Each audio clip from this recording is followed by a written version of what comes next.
안녕하세요. 투자 쉽게 하자 김PB입니다. 우리 모두가 속고 있다. 경제가 정말 무너지고 있다. 라는 주제로 오늘은 좀 말씀을 드려볼까 합니다. 자, 최근에 아주 재밌는 기사가 나왔습니다. 이것도 이제 아실 분들은 다들 아실 텐데, 우리가 물가랑 고용은 전 세계 투자자들 뿐만 아니라 전 세계 기관 투자자들이 집중하는 주요 이슈 중에 하나죠. 근데 지금까지 투자자들은 경제를 분석하는 데 있어서 무슨 생각을 했냐면, 지금 실업률이 조금 바닥에서 오르긴 했어. 하지만 여전히 실업률 낮은 편이야. 그래서 경제는 괜찮아. 이렇게 생각하고 아주 꾹 믿고 투자를 해왔어요. 근데 이제 이렇게 쭉 기사를 보시면은 우리가 경제 기사에서 고용이라는 이 글자를 되게 많이 확인할 수가 있거든요. 그만큼 이 고용이라는 게 투자에서 되게 중요하다라는 겁니다. 왜냐? 경제가 좋으면 일자리도 많아지는 게 당연한 거겠죠. 그래서 일자리는 되게 중요한 지표라는 걸 우리가 이제 알고 가야 되는데, 지금 중요한 건 뭐다? 중요한 건 미국 연간 고용치 최대 100만 개 하향 수정할 전망, 연준 늦장 대응 우려 확산 가능성, 이렇게 기사가 나왔습니다. 지금까지 우리가 보고 있던 그 고용 통계가 전부 뒤바뀔 수도 있는 이런 이제 사안이 발생한 거예요. 이게 말이 되는 얘기인가? 우리가 이제 미국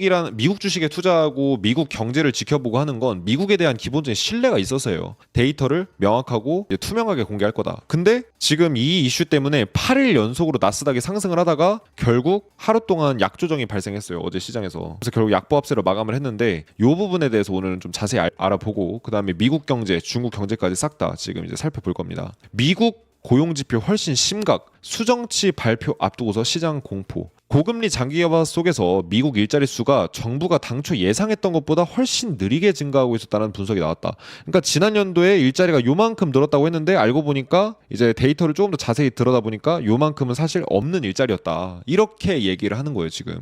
그래서 고용 데이터가 실제 수치랑 너무 괴리가 커서 잘못돼서 수정이 좀 예상이 된다. 근데 한 3분의 1 정도의 양이 증발할 수가 있대요. 근데 이게 왜 어쩌다가 이렇게 된 거냐면, 그 이제 원스 글로벌 경제라는 그 블로그가 있는데 거기서 내용을 잘 정리를 해줬습니다.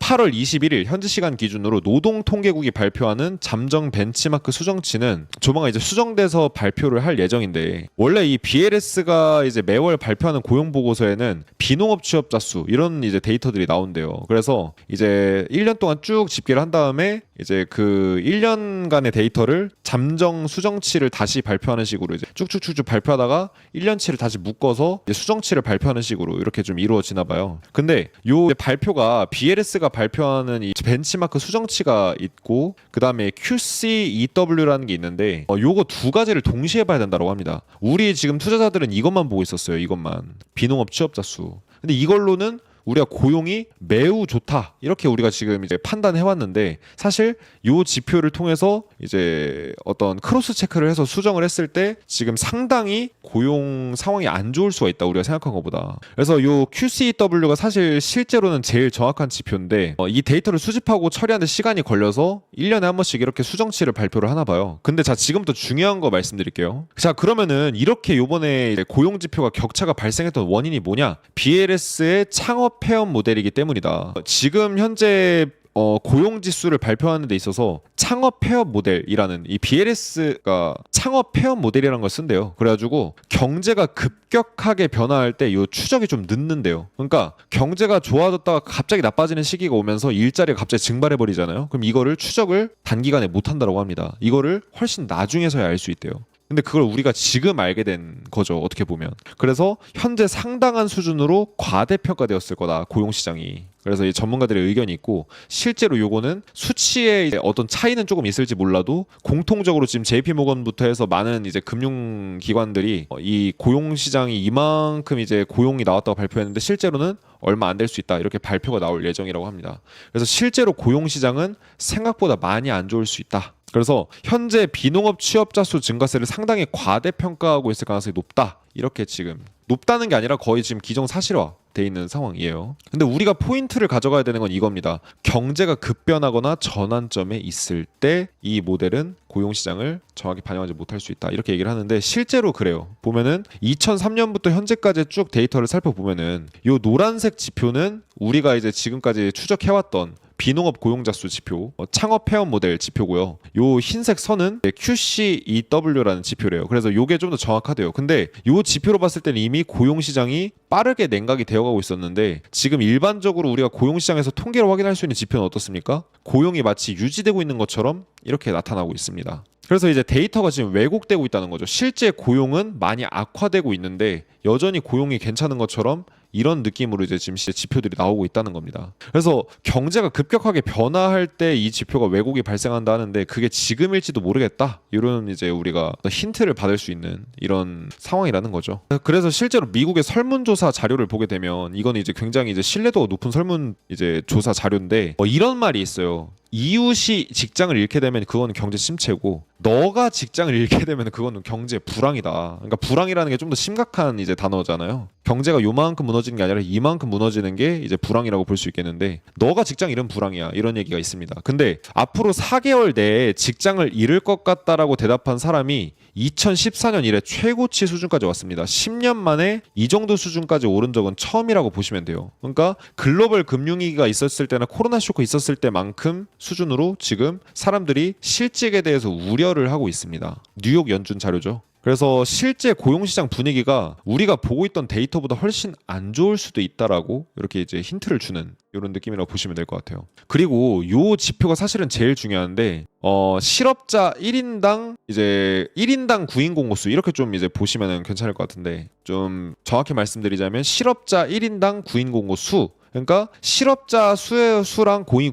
공고 수랑 비교해봤을 때 채용 많이 하냐 지금 채용을 많이 하고 있냐 기업들이 이걸 이제 보는 지표예요. 근데 지금 코로나 이전 수준까지 회귀한 상황이거든요. 그러니까 기업들이 채용 공고를 많이 줄이고 있습니다. 근데 재밌는 사실 뭔지 아세요? 2000년 닷컴 버블 터지기 전에 요거 떨어지더니 닷컴 버블 터졌고요. 이때 당시 나스닥 70% 빠졌죠. 아마존이 95% 하락했습니다. 그리고 2008년 글로벌 금융위기 이전에 이 지표가 꺾이기 시작하더니 어떻게 돼요? 글로벌 금융위기 터졌고 모든 주식들이 크게 반토막 이상이 나버렸습니다. 코로나 쇼크 때도 어때요? 이게 더 이상 늘지 못하고 정체되다가 코로나 쇼크 터지면서 같이 떨어졌죠.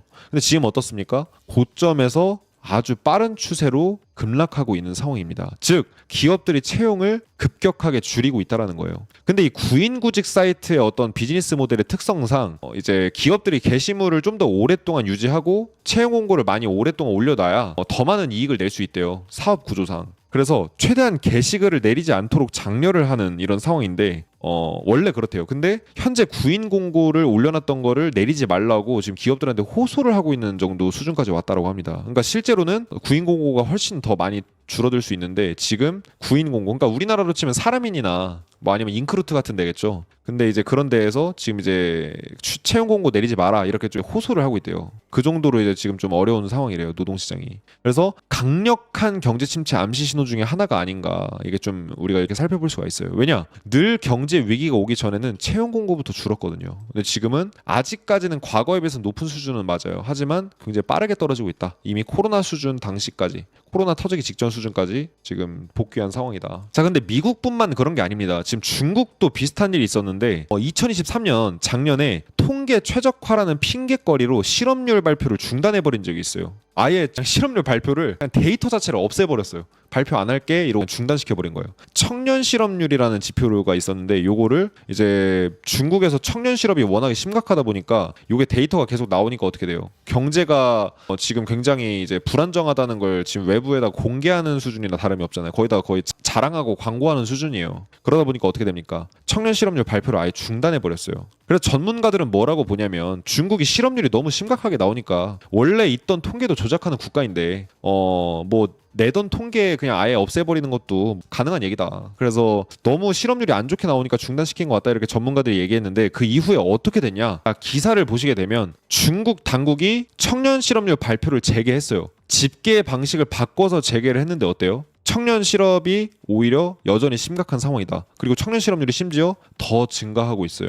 중국 당국이 청년 실업률 집계 방식을 바꾼 이후에도 다시 여전히 실업률이 최고조로 올라가고 있다고 합니다. 중국이 정리해서 말씀드리면 실업률이 적게 나오도록 통계를 조정을 했어요. 그럼에도 실업률이 다시 폭증하고 있는 겁니다. 중고교생과 대학 재학생의 실업률을 이 사람들은 실업률 통계에서 아예 제외하는 방식으로 청년 실업률 집계를 했대요. 그러니까 학생은 청년 실업률에서 제외를 해버리는 거예요. 근데 국제노동기구 기준에 따르면 한국뿐만 아니라 대부분 선진국들이 어떻게 돼요? 학생이더라도 구직 활동에 나서는 경우에는 실업률 통계에 포함을 했어요. 근데 이게 상식적으로 맞는 게 실업률이라는 거는 어떤 거냐면은 직장을 구하고 싶은데 못 구하는 사람을 실업률에 포함을 시키는 거거든요. 그러니까 이제 즉 경제가 왜 건전하냐 안 건전하냐를 볼 수 있는 걸 어떻게 할 수 있냐면 직장을 구하고 싶은 사람이 많아요. 근데 직장이 안 구해지는 사람이 여전히 많아요. 직장 구하고 싶은데 못 구한 사람이 이제 천지 때깔이에요. 그럼 어떻게 되냐? 경제가 그게 어려워진 거죠. IMF 때 생각하시면 됩니다. IMF 때는 누구라도 일자리를 얻고 싶었는데 얻기가 쉽지가 않았잖아요.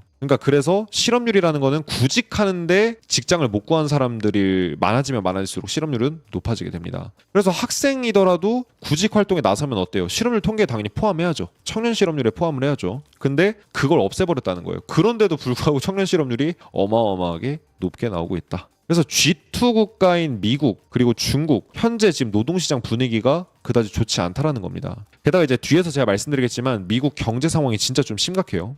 중국 같은 경우는 최근에 제가 데이터로도 보여드렸지만 외국인 투자자들이 지금 자금이 막 미친 듯이 빠져나가고 있어요. 그러다 보니까 어떻게 해요? 외국인 투자자의 어떤 그 이제 유입 동향을 아예 발표를 중단까지 해버리는 이런 상황까지 오게 됐습니다. 중국은 참 편하죠. 그냥 발표하기 싫으면 발표 안 하면 되니까. 근데 그 미국의 밋 케빈이라고 해서 200만 경제 유튜버를 자랑하는 굉장히 유명한 사람이 있는데 이 사람이 굉장히 최근에 재미있는 주장을 하나 했어요. 그게 뭐냐면은 지금 최근에 AI 기술이 점점 기업에 도입이 되면서 어떤 한 기업의 마케팅팀은 75%의 직원이 전부 다 해고가 된 사례가 있었다. 그러면서 많은 기업들이 경제가 확실히 여러분들 이거는 다 공감하실 거예요. 아무리 경제를 좋게 보더라도 경제가 옛날처럼만큼은 성장하지 않는다라는 거에 대해서는 다들 공감하실 겁니다. 그래서 많은 기업들이 매출이 이렇게 쭉 성장하다 지금 정체가 되고 있는 상황인데 그러다 보니까 매출 성장은 더딘데 어떻게 해요? 이익이라도 좀 개선해 보려고. 그러니까 들어가는 비용 자체를 좀 줄여버리면 그래도 이익이 좀 많이 남을 거 아니에요. 이런 식으로 해서 살아남으려고 지금 시도를 하고 있습니다. 그래서 직원들을 해고하는 선택을 하고 있는데 인공지능을 통해서 생산성 향상을 좀 도모를 하고 있대요.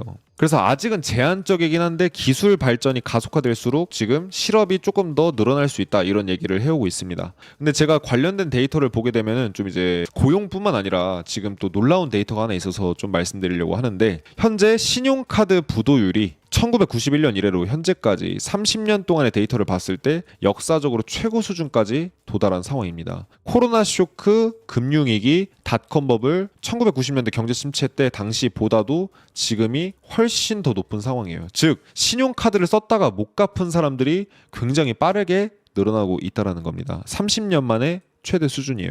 근데 신용카드라는 건 여러분 신용카드로 뭐 1억을 쓰겠어요? 10억을 쓰겠어요? 일반 사람들이라고 하면 신용카드로 많은 돈 써봤자 500에서 1000만 원이지 않습니까? 이 돈도 못 갚을 정도로 경제가 어렵다라고 볼 수가 있겠죠. 그래서 신용카드 연체율이 늘어난다라는 건 사실 좋은 지표는 아니에요. 그런데 지금 미국이 늘어나고 있다라고 하니까 어떻습니까? 한국이든 다른 국가들은 이제 안 봐도 이제 비디오다 이렇게 좀 볼 수가 있겠죠. 근데 더 중요한 건 뭐다? 지금까지 신용카드 빚이 많이 늘어났어요. 과거랑은 좀 다르게 2008년 글로벌 금융위기 당시보다 지금 어때요? 금융위기 전후 비해서 지금 약 3배 정도 신용카드 빚이 늘어났습니다. 특히 코로나 쇼크 이후로 어마어마한 유동성을 발행하면서 어때요? 많은 사람들이 신용카드도 더 적극적으로 쓰기 시작했어요. 돈을 많이 찍어내니까 경제도 화랑새가 되고 그러면서 사람들이 신용카드 빚도 많이 내게 됐습니다. 근데 이렇게 신용카드 빚이 증가하게 됐다면 경제가 어려워질 때 이 돈을 못 갚아서 벼락거지 되고 신용불량자 되는 사람이 많아질 가능성이 높다라는 거겠죠. 그러니까 상당히 안 좋은 이슈예요. 근데 그렇다라는 건 뭐예요? 지금 신용불량자들 위기에 있는 사람이 많고 이미 신용불량자가 된 사람도 많습니다. 그러니까 어떻게 돼요? 소비가 갈수록 줄어들고 있습니다. 지금.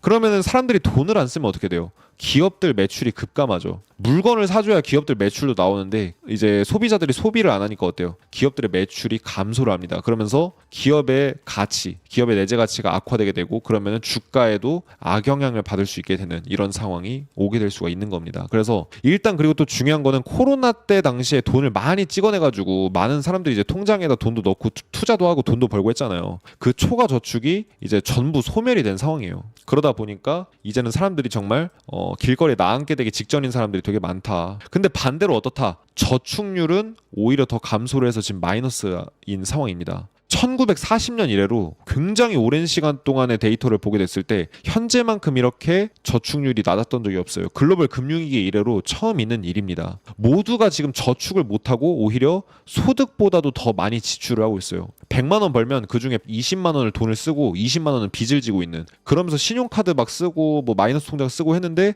그 돈도 못 갚아서 결국 연체하게 되는 이런 사람들이 점점 늘어나고 있다는 겁니다. 그래서 저축률은 감소하는데 신용카드 사용 대금은 많이 늘었어요. 그러면서 신용카드 결국 빚을 못 갚고 있어요. 이게 무슨 얘기예요? 결국은 경제가 악화되고 있고 거의 끝장까지 가고 있는 이런 상황이라는 겁니다. 주가가 사상 최고치를 돌파하는 데 반해서 전혀 지금 경제 상황은 정반대로 움직이고 있죠. 그래서 요번에 이제 노동시장의 데이터가 좀 이제 변경된다라고 이제 얘기가 나오고 있고, 이 데이터가 변경돼서 다시 사람들한테 공개가 되게 되면은 아마 시장에서 조금 약간 어떤 변화들이 있을 것 같아요. 그래서 요 시장 반응을 좀 지켜보면서 우리가 투자를 해나가면 좀 재밌을 것 같다, 이렇게 좀 말씀드리겠습니다.